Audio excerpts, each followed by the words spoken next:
going to borrow our equipment, we really need you to make it work within 2 weeks. If you are having trouble, we want to talk to you. We want to know, what's happening. I mean, it could be anything from you got the wrong placement to you're using the wrong bait, or you've got too much going on outside.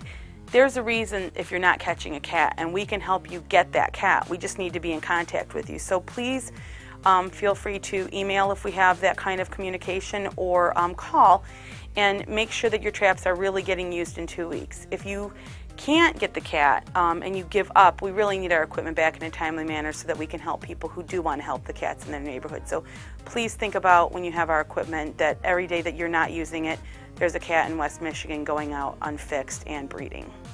Anytime you use any of our equipment, it is strictly to bring cats to us, unless we've discussed you using the equipment to take a cat to another spay-neuter program.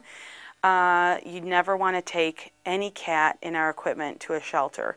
The shelter is not a place to take feral cats, and if our equipment is used for that, that is a breach of our contract. We are trying to help the cats and help you help the cats, and taking them to the shelter is a death sentence for ferals. So do not ever use our equipment to take a cat to a shelter. So why is it important for cats to come to us in traps or in catch cages? The reason that we want you to bring a cat in a trap and not in a closed plastic carrier is so that the vet can get to it to do what it needs without actually handling the cat. We know how much our traps weigh, we know how much our catch cages weigh, and we have isolating forks here at the facility and at our vet's office. And when there's a cat in a trap and we need to knock it out for anesthesia, the vet has one of these isolator forks. If the cat's over here, they can put this into the trap and kind of squeeze the cat to the side, and they can inject the cat so that it falls to sleep.